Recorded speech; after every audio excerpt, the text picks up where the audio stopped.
हाय students, BA BSc BCom प्रथम semester के अनिवार्य विषय खाद्य पोषण एवं स्वच्छता में एक बार फिर आपका स्वागत है।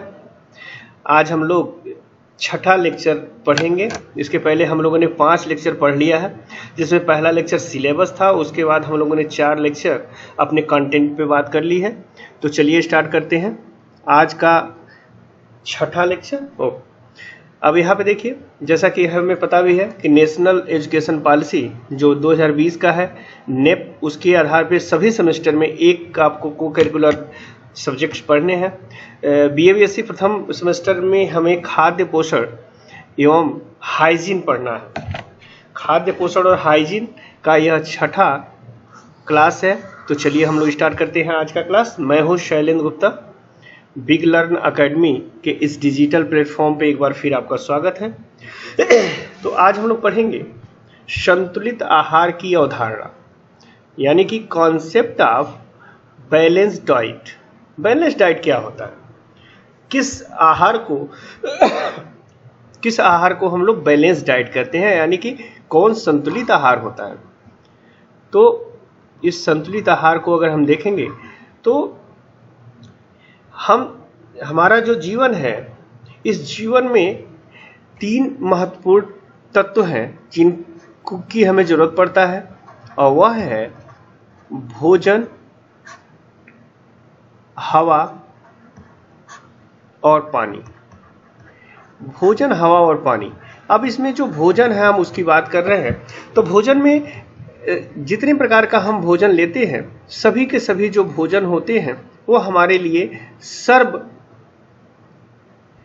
संपन्न नहीं होते हैं। सभी हमें जो हमारे जीवन की सभी आवश्यकताएं हैं उनको पूरा नहीं करती हैं। तो भोजन जो है मनुष्य की सभी आवश्यकता में से एक जो है महत्वपूर्ण आवश्यकता है, जिसके बिना जीवन को एक तरह से कह सकते हैं कि अधिक दिनों तक हम नहीं जी सकते हैं। अब हवा अति आवश्यक है, जिससे हम बहुत कम ही समय में हमारी मृत्यु हो जाती है। उसी तरह भोजन और पानी है, इसके बिना भी हम जीवित तो रह सकते हैं, लेकिन बहुत अधिक दिन तक जीवित नहीं रह सकते हैं। अब इसी के लिए अब आप प्रकृति को देखिए, कितनी अच्छी संयोग बनाई है कि जब हम हमारा जन्म होता है तो जन्म से पहले ही पोषण की व्यवस्था हो जाती है। यानी जन्म से पहले प्रकृति ने भोजन की व्यवस्था की है। अब वह भोजन कहाँ मिलता है? तो वह जो भोजन है वह माँ के पेट में ही हमें मिल जाता है। वो कहाँ मिल जाता है? तो माँ के पेट में भोजन की व्यवस्था हो जाती है। जब हमारा जन्म हो जाता है तो उसके बाद हमें जो भोजन है वह माँ के स्तन से दूध के रूप में हमें मिल जाता है। ठीक है। अब शैशवावस्था में अगर देखें तो शैशवावस्था में जितने भी बच्चे होते हैं, जब वह शैशवावस्था में होते हैं तो इनका पूरा का पूरा जो पोषण है वह इसी दूध पे आधारित होता है, क्योंकि यह जो दूध है इसमें सभी प्रकार के तत्व होते हैं। जितनी हमें आवश्यकता है उस सभी तत्व होते हैं, और सभी तत्व लेके शैशवावस्था से हम धीरे धीरे बड़े होते जाते हैं। जब हम थोड़े से बड़े होते हैं तो हमारा जो अंग है, शरीर का जो आहार नाल है, उसमें थोड़ा सा विकास शुरू होता है, यानी कि वह विकसित होता जाता है। जब विकसित होता जाता है तो हमारी अंग जो है उनकी पाचन क्षमता बढ़ती जाती है। अब पाचन क्षमता बढ़ने से जब पाचन क्षमता बढ़ती जाती है तो वह धीरे धीरे पहले द्रव के फॉर्म में, फिर अर्ध द्रव के फॉर्म में,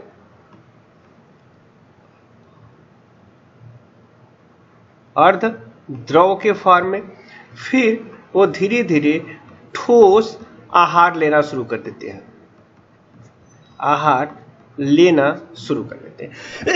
जब ये ठोस आहार लेते हैं और इनका पाचन उनके शरीर में हो जाता है तब यह बाहर के किसी भी आहार को लेकर और अपने सभी आवश्यकताओं को पूर्ण कर सकते हैं।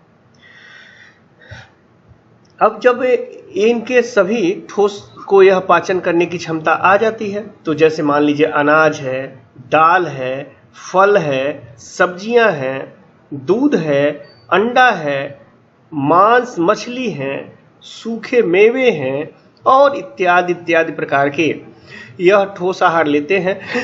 और उस ठोस आहार से जो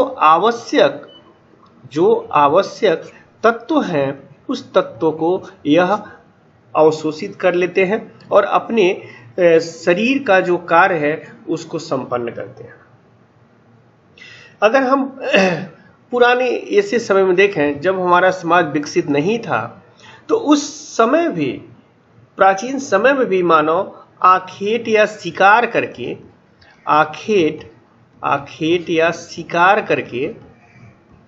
अपना भरण पोषण करता था और अपने आवश्यकता को पूर्ण करता था।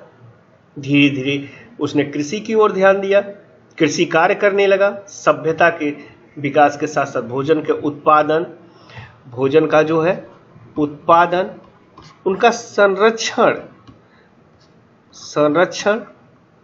और साथ ही साथ भोजन का संरक्षण जो होता है यह बहुत महत्वपूर्ण होता है, क्योंकि भोजन को अगर हम संरक्षित नहीं करेंगे तो फिर वह ज़्यादा दिनों तक नहीं रहेगा और हमारी जो आवश्यकता पड़ेगी तो हम उनका यूज नहीं कर पाएंगे।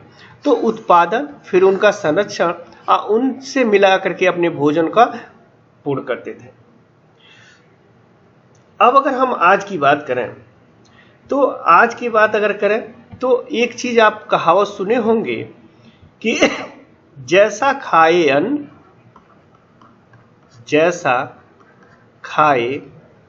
अन्न वैसा होए मन।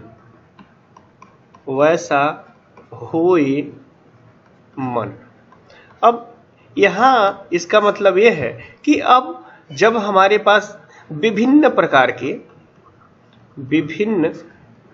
के भोजन उपलब्ध हैं, विभिन्न प्रकार के भोजन जब उपलब्ध हैं, तब अब यहाँ पे हम सिलेक्शन कर रहे हैं, सेलेक्ट करते हैं कि हमें किस प्रकार के भोजन करने चाहिए और किस प्रकार के भोजन से परहेज करनी चाहिए। तो जैसा हम भोजन करेंगे उसी के आधार पे कितने उसमें पौष्टिक आहार हैं, उस आधार पे हमारे शरीर की बनावट, मन की बनावट और दिमाग की बनावट पर प्रभाव पड़ेगा और उस आधार पे हमारा विकास होगा। इसीलिए कहा गया है कि जैसा खाए अन्न वैसा होए मन। ठीक है। अधिकांश भारतीय भोजन में, अधिकांश जो हम लोग यहाँ भोजन है इंडियन फूड यानी कि भारतीय भोजन। अब इसमें देखेंगे तो इसमें सबसे ज्यादा जो मात्रा होती है वह कार्बोज की होती है। किसकी होती है? कार्बोज। यानी कि सबसे ज्यादा हम कार्बोहाइड्रेट को लेते हैं और इसी के साथ साथ और भी हमें जरूरत है जिसकी मात्रा थोड़ा सी कम हो जाती है। जैसे इसके साथ साथ हमें क्या चाहिए? तो प्रोटीन चाहिए। क्या चाहिए? प्रोटीन चाहिए, वसा चाहिए, विटामिन्स चाहिए, मिनरल्स चाहिए यानी कि खनिज लवण चाहिए और क्या चाहिए? खनिज लवण चाहिए। इन सभी के साथ साथ हमें पानी भी चाहिए। तो ये सभी कार्बोज के साथ साथ इनकी भी जरूरत होती है। तो ये सभी हम प्राप्त कर लेते हैं। अब हम देखेंगे, अगर हम विदेशों में देखें तो विदेशी लोग जो होते हैं, अगर जो फॉरेन के लोगों को हम देखेंगे कि जो उनका आहार होता है या फिर हम कह सकते हैं कि जो विकसित देश है जहाँ पे प्रति व्यक्ति आय जो है अधिक है, वहाँ उनका जो भोजन होता है वह संतुलित होता है। अब संतुलित का मतलब क्या हो गया कि जब हम कार्य करते हैं तो कार्य करने की क्षमता के आधार पर, कार्य करने की क्षमता के आधार पे हमें विभिन्न प्रकार के जो भोजन के तत्व हैं उनका जो प्रतिशत है सब में अलग अलग होता है, लेकिन सभी जरूरत होता है। जैसे कार्बोज, प्रोटीन,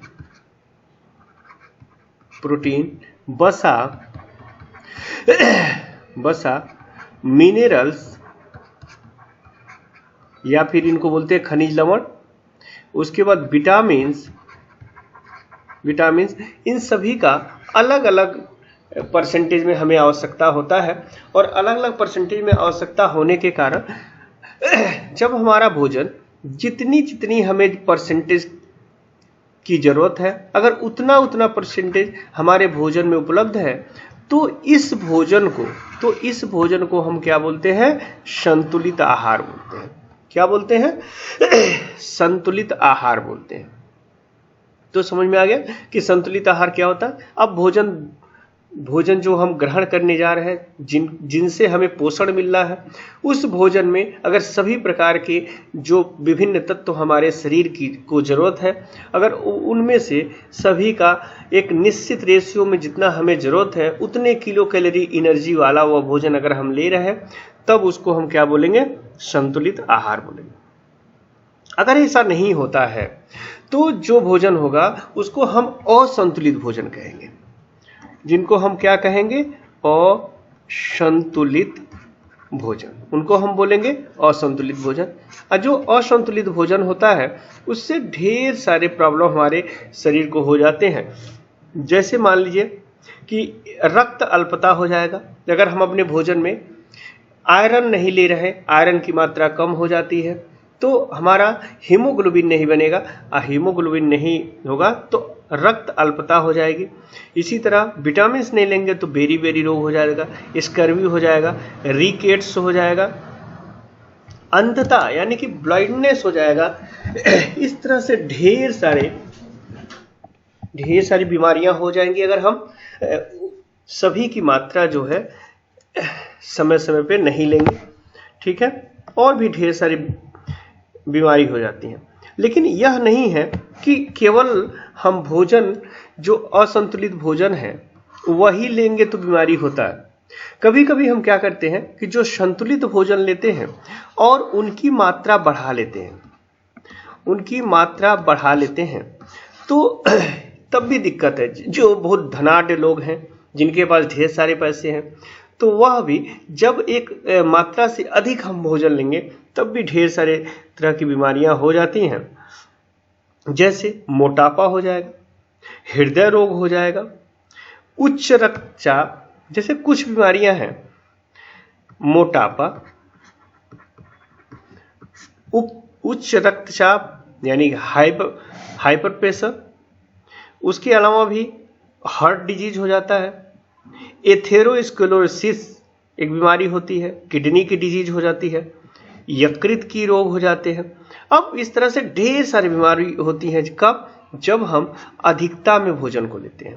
तो इसलिए हम कह सकते हैं कि भोजन की कमी, उस भोजन को कमी कहेंगे जिस भोजन में प्रचुर मात्रा में जो हमें तत्व चाहिए नहीं रहेगा, तो उस भोजन को हम क्या कहेंगे? असंतुलित भोजन।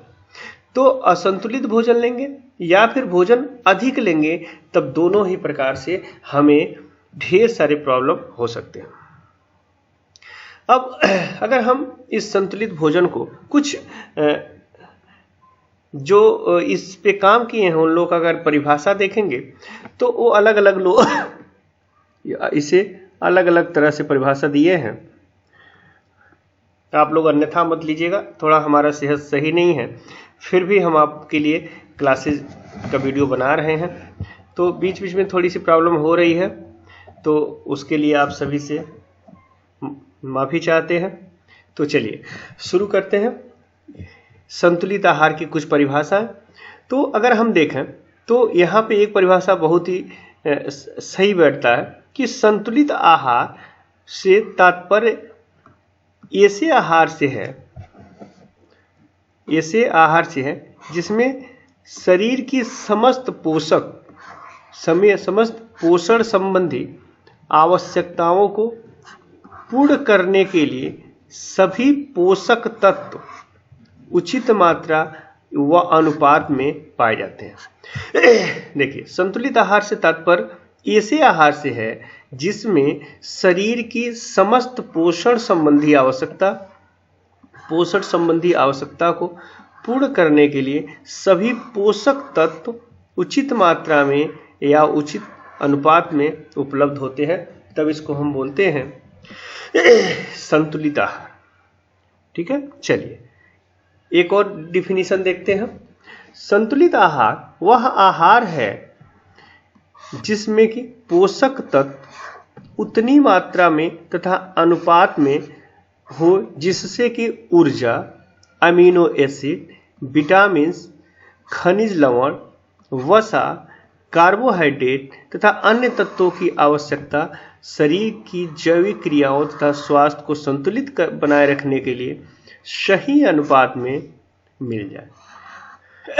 साथ ही पोषक तत्वों का बहुत थोड़ा सा भाग शरीर में एकत्रित हो सके, जिससे कि भूखा रहने पर शरीर को कुछ समय तक चलाया जा सके। ठीक है, तो ये एक अच्छा इसका डिफिनीशन है। अब इस डिफिनीशन के आधार पे हम देखें तो यहाँ पे देख रहे हैं कि कुछ शब्दों का प्रयोग यहाँ किया गया है। तो उन शब्दों को अगर हम देखें ध्यान से, अगर उन शब्दों को हम देखें तो देखेंगे किन किन शब्दों का प्रयोग किया गया, उनसे हमें क्या मिलता है। तो इनमें से देखेंगे सबसे पहला है ऊर्जा। ऊर्जा हमें कहाँ से प्राप्त होती है? तो यह सबसे पहले क्या है? तो ऊर्जा है। ऊर्जा हमें कहाँ से प्राप्त होती है?